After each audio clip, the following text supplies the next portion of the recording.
안녕하세요. 책 읽어주는 편안한 엄마입니다. 안녕하세요. 오늘은 제가 최근 읽은 책 중에 희망에 관하여 에리 프로미 쓴 글이 와닿아서 소개해드릴까 합니다. 1968년에 출판된 책으로 일부 내용이 요즘 시대의 마인드와 다를 수 있음을 고려하여 들어주시기 바랍니다. 희망의 혁명. 에리 프롬 지음. 1. 희망의 역설과 본성. 희망은 역설적이다. 희망은 수동적인 기다림도 아니지만 일어날 수 없는 상황을 비현실적으로 밀어붙이는 것도 아니다. 희망은 웅크린 호랑이와 같다. 호랑이는 뛰어올라야 할 순간이 왔을 때만 뛰어오른다. 무언가를 희망한다는 말의 의미는 아직 태어나지 않은 것에 매 순간 준비되어 있지만 자신의 생애에 탄생이 없더라도 절망에 빠지지 않는 것이다. 이미 존재하는 것을 희망하거나 이루어질 수 없는 것을 희망하는 것은 무의미하다. 희망이 약한 사람은 안락이나 폭력에 안주한다.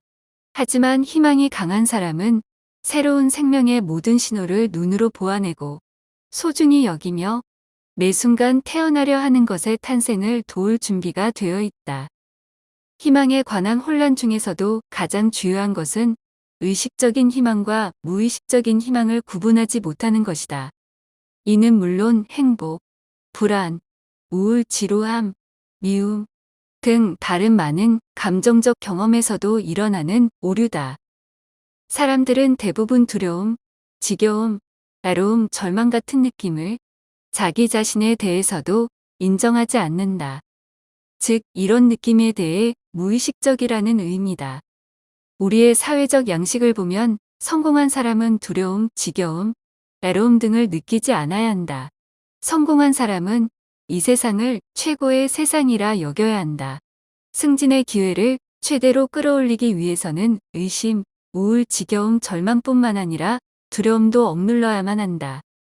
의식적으로는 희망에 차 있지만 무의식적으로는 절망에 빠져 있는 사람이 많다.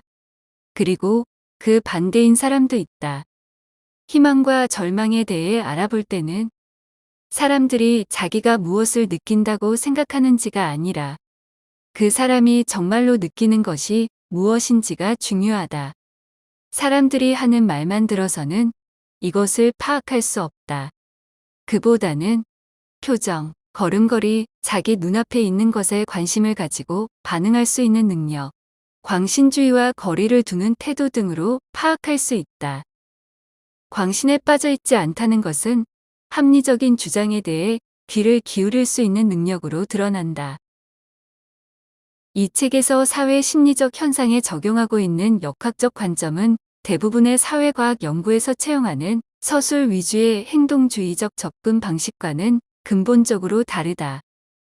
역학적 관점에서는 어느 사람이 지금 이 순간에 무엇을 생각하고 말하며 어떻게 행동하는지를 아는 것에 초점을 맞추지 않는다. 우리는 그 사람의 성격 구조에 관심을 둔다. 즉, 그 사람이 갖고 있는 에너지의 반영구적 구조, 그 에너지가 향하는 방향, 그 에너지 흐름의 강도 등에 관심을 둔다는 의미다. 행동에 동기를 부여하는 원동력을 알 수 있다면 현재의 행동을 이해할 수 있을 뿐 아니라 변화된 상황에서 그 사람이 어떻게 행동할지에 대해서도 합리적인 가정을 할 수 있다. 역학적 관점에서 보면 한 사람의 생각이나 행동에서 일어나는 놀라운 변화는 그 사람의 성격 구조만 알고 있으면 대부분 미리 내다볼 수 있는 변화다. 희망이 아닌 것이 무엇인지에 대해 더 길게 이야기해 볼 수도 있겠지만 이쯤 하고 이번에는 희망이 무엇인지 질문을 던져보자.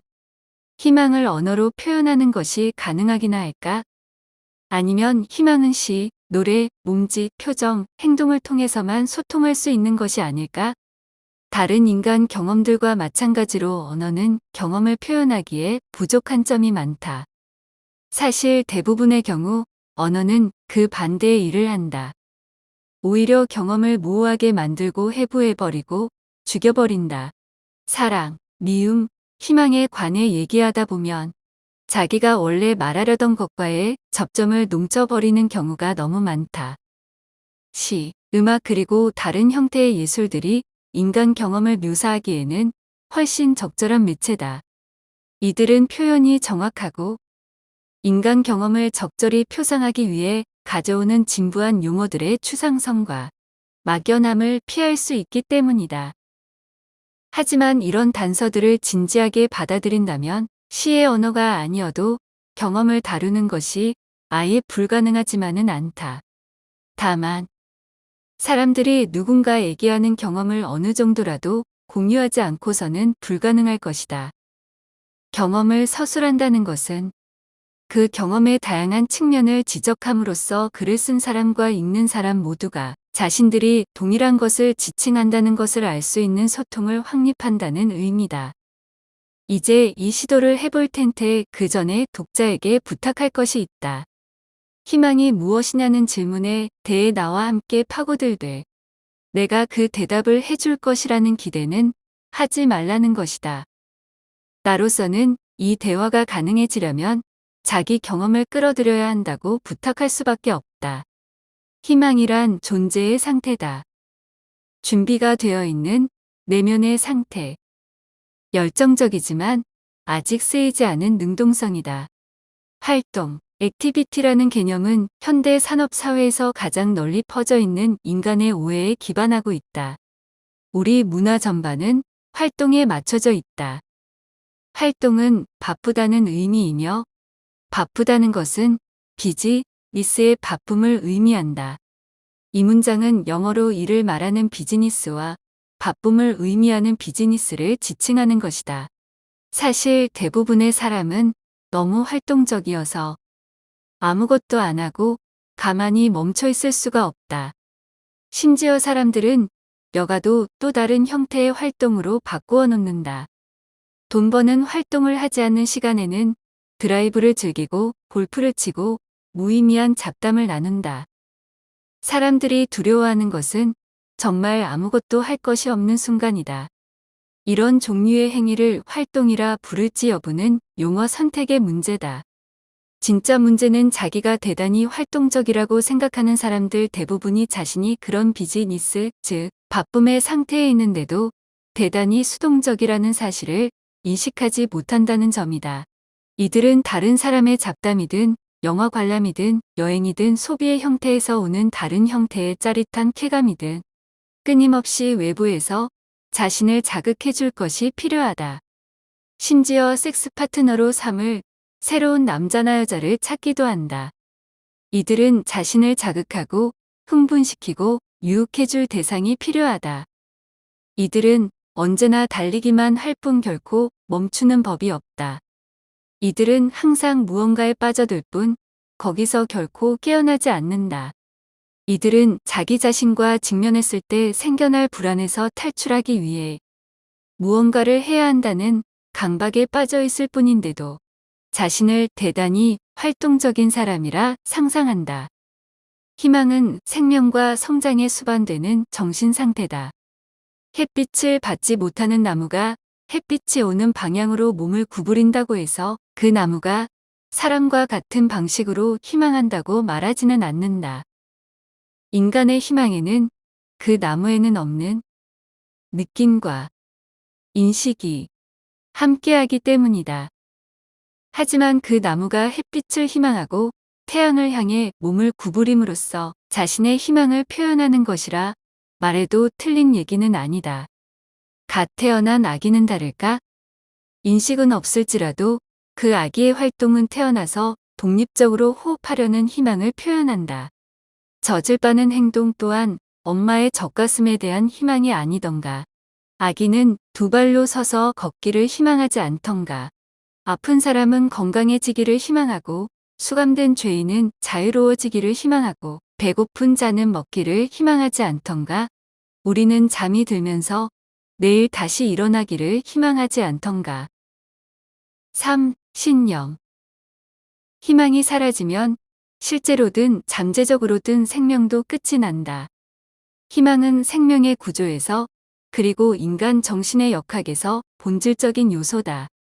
희망은 생명 구조의 또 다른 요소와 긴밀하게 연결되어 있다. 바로 신념 페이스이다. 신념은 나약한 형태의 믿음이나 알미 아니다. 신념은 이것 혹은 저것에 대한 신념이 아니다. 신념은 아직 증명되지 않은 것에 대한 확신이고 진정한 가능성에 대한 알미며 잉태에 대한 인식이다. 신념은 실제하지만 아직 태어나지 않은 것에 대한 알을 지칭할 때 비로소 합리적 신념이 된다. 신념은 암과 이해의 능력에 기반한다.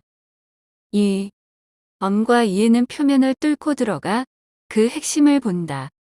신념은 희망과 마찬가지로 미래에 대한 예측이 아니다. 임신한 상태에 있는 현재에 대한 전망이다.